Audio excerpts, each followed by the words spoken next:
kriza e përhapjes së mëkateve dhe kriza e shkeljes së kufive të Allahut Azza wa Jall, padyshim se në shekullin tonë përbën një krizë reale për njerëzimin. Dhe padyshim si pasojë e kësaj krize pastaj kanë ardhur kriza të tjera të shumta. Duke qenë ky realitet kështu, fatkeqësisht shumica e njerëzve nuk e lexojnë situatën në këtë mënyrë. Dhe nuk e lexojnë këtë realitet në këtë mënyrë. Por neve padyshim nuk na interesojnë leximet e të tjerëve e as analizat e të tjerëve, por na intereson ajo që na ka mësuar Allahu xhallahu ala dhe pejgamberi sallallahu alaihi wasallam. Njeriu i cili i ekspozohet një rreziku të caktuar në jetën e përditshme, i ekspozohet rrezikut për jetë, i ekspozohet rrezikut për shëndet, i ekspozohet rrezikut për humbjen e pasurisë e çka do qoftë. Në momentin kur i ekspozohet këtij rreziku, automatikisht me automatizëm i aktivizohen shumë kuptime të domosdoshme, të cilat i ndihmojnë me lejen e Allahut Azza wa Jall të shpëton këtij rreziku. Prandaj tash në këtë moment a cilët në kokë rreziku i rrymës, jo, s'ka ranë men bile, mos me përmane s'ki shlonë men rreziku i rrymës. Mirë për momentin kur gjitesh para rrymës, të aktivizohet me automatizëm, pa dashti, do të thotë se ka mundësi me të mytë, ka mundësi me të lënë të paralizuar, ka mundësi me të verbu, ka mundësi me dhjetra kuptime aktivizohen me automatizëm të cilat spengojnë me e prek rrymën edhe me e rreziku vetën tonë. Kështu ndodh edhe me rreziqet e tjera ato. Përveç se me mëkatet.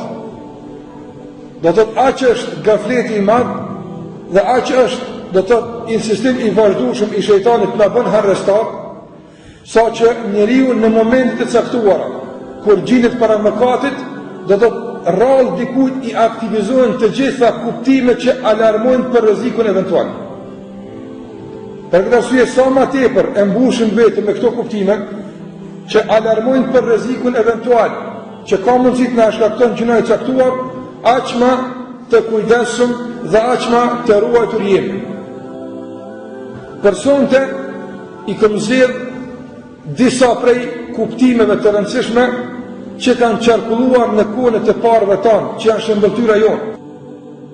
Çfarë kuptime kanë qarkullu të dikush nga të parët tanë që i ka bërë të jenë shëmbëltyrë, që i ka bërë të largohen nga mëkatet, e që fatkeqësisht tash këto kuptime në shumicën e rasteve tek shumica jo nuk aktivizohen. Andaj çfarë kuptime kanë qarkullu të të parët tanë që i kanë penguar mos të bëjnë mëkate, ose së paku t'i kenë të numëruara këto mëkate. Paramendo kur ndëkush për ty në thëtë, këtë sprovë që më ka godit, është për një mëkat që komu para 20 viteve. Ose, si kur që thot një për tyne, i kam numëruar mëkatet e mija dhe më kanë dalë afërsisht 40. Dhe për çdo mëkat për tyne, ku më thonë stakfirullah më shumë se 100.000 herë. I dhe kësë ka qenë tek ashtot, për shkak se kanë jetu në atë kohë, ose për shkak se kanë jetu në atë vend të Arabisë, ose për shkak, s'ka qenë për këtë arsye. Por tërë kjo sikur se kemi cekë në vazhdimësi, ka qenë për shkak të disa kuptimeve që ata i kanë rënjosur në zemrën e tyre. Dhe në momentin kur ka dashur me prek gjunohen, është aktivizuar këtë arsenal i kuptimeve, mua ashtu sikur që aktivizohen të na kuptimet e rrezikut nga rryma. Për çdo gjëna që kemi, pavarësisht këto gjunohe a kanë të bëjnë me ato gjunohet e zemrës që janë më të rrezikshme dhe më të këqijat, apo kanë të bëjnë me gjunohet e gjuhës apo të gjymtyrëve në përgjithësi. Jo, gjithë në mëkatar. Mi po dikush e bën këtë mënyrë e dikush e bën në atë mënyrë. Andaj edhe këtu kuptimi na përfshin vetë të gjithëve. Kuptimi i parë që ka qarkulluar në mesin e parëve tanë kur është biseduar, kur është trajtuar tema e mëkateve është se ata e kanë konsideruar, ndëgjoni këtë me vëmendje vëllezër, ata e kanë konsideruar se mënyra më e shpejtë për shkputin e raporteve mes robit edhe Allahut është mëkati. Sapata më e mrehtë që shkput këto raporte dhe i prem këto raporte është gjunohet. Prandaj nga dëshira që t'jen të lidhur me Allahun Azza wa Jall, nga dëshira që mos të humbin ata, pa të cilët nuk kanë mundësi të jetojnë, që nevoja për të është qendrore tek ne, kanë nevojë dhe kanë ndjenjë dhe këtë dëshirë për të jenë lidhur me Allahun xhallahu ala i ka penguar me lejen e Allahut xhallahu ala nga rrëmën e mëkatit. Hasan al-Basri rahimahullah ka thonë: o biri i Ademit, o njeri, o ti e one, ka thonë, e ka kundërshtuar Musa alayhi salam Khidrin 3 herë. 3 herë e ka prishur. Edhe i ka thonë Khidri: hadha firaku bejni o bejnik. Kjo është ndarja mes me e mes teja. 3 herë e ka kundërshtuar Musa Khidrin. Edhe i ka thonë: këtu po daham ti. S'muj me ecë me ty, ti s'po më gën. Ndërsa thot Hasan al-Basri: a nuk ke frikë ti që ditë për ditë me 10 herë kundërshton Allahun xhallahu ala, mos për një moment për thot hadha firaku bejni o bejnik. Andaj në qofë se për një krijes që dash e që ke pas përfitim për ti, sa një është kaq, atëre paramendoje me thonë Allahu xhallahu ala hadha firaku bejni o bejnik. Këtu përdahëm në të jaftë. Tash mos se ki atë privilegj të thirrjes dhe të lutjes për shkak të kundërshtimit të vazhdueshëm ato. Prandaj gjitha këto kënaqësi që kemi të adhurimeve të Allahut Azza wa Jall, të namazit, të agjërimit, e kështu me radhë, i rrezikon mëkati ato. Prandaj mos e provoko këtë lidhje dhe mos u ndi i sigurt.